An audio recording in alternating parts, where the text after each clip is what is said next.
Yang terkasih dalam Kristus, selamat pagi semuanya. Nanti saya tanya, angkat tangan. Siapa yang tadi masuk dari pintu samping? Angkat tangan mereka. Baik, itu satu. Siapa yang masuk dari pintu depan?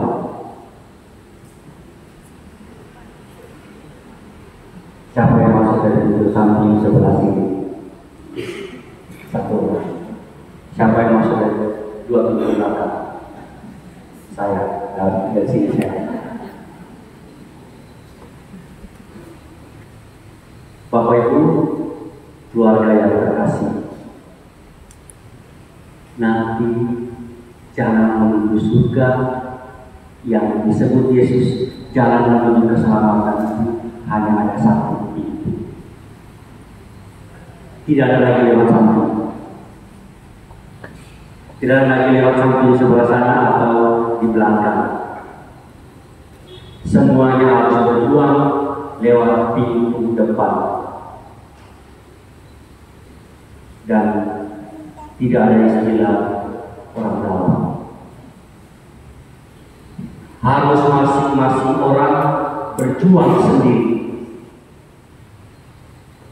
Jangan pikir nanti ada satu pelindung saya misalnya, satu Raimunus misalnya, oh saya minta dia buka pintu samping, atau saya minta Santo Heribertus misalnya buka pintu belakang, atau saya minta Santo Vincenzius atau Santa Maria. Tidak ada istilah orang dalam. Masing-masing orang sekali lagi harus berjuang untuk melewati satu pintu.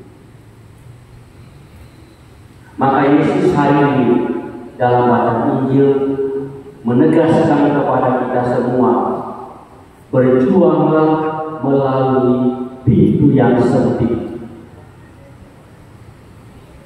Karena banyak orang berusaha untuk masuk ke dalamnya, tetapi tidak semua bisa masuk. Banyak orang berlomba-lomba untuk masuk ke dalamnya, tetapi ketika dia melewati pintu itu, dia tidak sanggup. Maka sekali lagi Yesus katakan, berjuang. Itu berarti bahwa Yesus mau mengatakan kepada kita untuk masuk ke dalam kehidupan kekal, untuk berjuang. Untuk masuk ke dalam kehidupan yang kekal, orang harus bekerja keras. Untuk masuk ke dalam kehidupan kekal, masing-masing orang akan bertanggung jawab atas imannya dan bertanggung jawab pula atas dirinya. Dia tidak bisa mengandalkan orang lain. Misalnya ada suami dan istri. Suaminya ini jahat, istrinya ini baik hidupnya.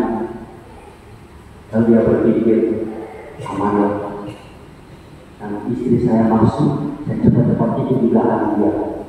Tidak ada lagi. Maka Yesus mengatakan berjuang, bekerja keras, berusaha dengan sekuat tenaga, supaya pada akhirnya kita bisa duduk dari utara, dari selatan, dari timur, dari barat. Kita semua duduk dalam satu meja. Maka Bapak Ibu, jangan bangga menjadi orang Katolik. Jangan pernah puas menjadi orang Katolik. Jangan pernah merasa hebat sudah dibaptis menjadi orang Katolik. Kalau hidup kita tidak menunjukkan bahwa kita berjuang lewat pintu yang sempit itu, tetapi banggalah Kalau kita menjadi orang Katolik dan hidup kita sehari-hari menunjukkan bahwa kita selalu berjuang untuk melewati pintu yang sempit. Sekali lagi, untuk masuk dalam kehidupan yang kekal hanya ada satu pintu. Dan depan pintu itu berdiri Dia. Kita kenal Dia sebagai Hakim yang agung, yang Yesus. Di depan pintu itulah Dia akan menghakimi setiap orang menurut perbuatannya. Di depan pintu itulah Dia akan berdiri dan Dia akan memilah-milahkan setiap orang sesuai dengan perbuatannya masing-masing. Kalau yang baik, selama hidupnya dia selalu berjuang untuk mewujudkan imannya, maka ketika dia melewati pintu itu rasanya gampang dia lewat dan masuk ke dalamnya. Tapi jika tidak, maka ketika dia berusaha masuk, tetapi pintu itu akan ditutup oleh yang punya rumah. Yesus akan tutup pintu kalau selama hidup kita tidak pernah menunjukkan bahwa kita dibaptis, kita menjadi orang Katolik, kita mengimani Dia dalam kehidupan kita. Jangan-jangan orang Katolik malah jadi yang paling belakang. Jangan-jangan orang yang sudah dibaptis mengikuti Yesus malah paling belakang, syukur-syukur paling belakang. Ini tidak bisa masuk sama sekali. Karena Yesus ngomong, hati-hati. Yang pertama bisa menjadi yang terakhir, tapi yang terakhir bisa menjadi yang pertama.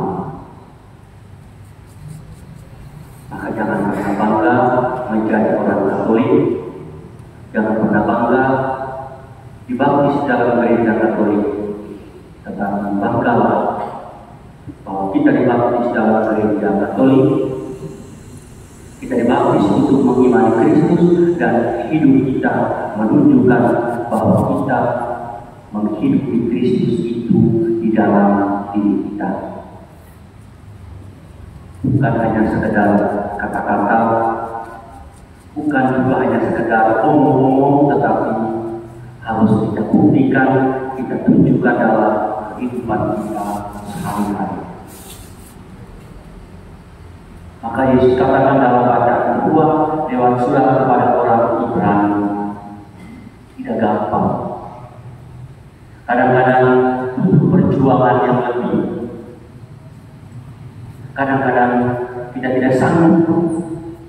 Kadang-kadang kita tidak kuat untuk melewati semuanya. Tapi justru di saat seperti itulah sebenarnya kualitas kita sedang diuji. Justru di saat itulah kekatolikan kita, baptisan kita itu sedang diuji oleh Tuhan. Jangan jadi orang Katolik yang menghadapi masalah sedikit langsung mundur. Jangan menjadi orang Katolik ketika ketemu dengan masalah sedikit menghilang. Jangan menjadi orang Katolik yang imannya itu seperti kalau kena air. Menjadi orang Katolik itu kualitas iman itu harus kuat. Menjadi orang Katolik, kualitas iman kita itu harus teruji dalam situasi apapun. Itulah yang disebut oleh Yesus, berjuanglah melalui pintu yang sempit. Kita semua ditawarkan keselamatan oleh Tuhan. Tuhan menawarkan keselamatan kepada siapapun yang ingin masuk ke dalamnya. Tetapi tidak otomatis masuk ke dalamnya, tetapi kerja keras. Jadi kalau kita hanya bangga dengan Katolik kita, jangan harap kita bisa berjuang, kita bisa melewati pintu itu. Tetapi kalau kita berjuang dalam hidup kita, maka pintu itu akan terasa lebih luas, lebih lebar bagi siapapun yang memperjuangkan imannya. Bapak Ibu, saudara-saudari, sanak keluarga yang terkasih,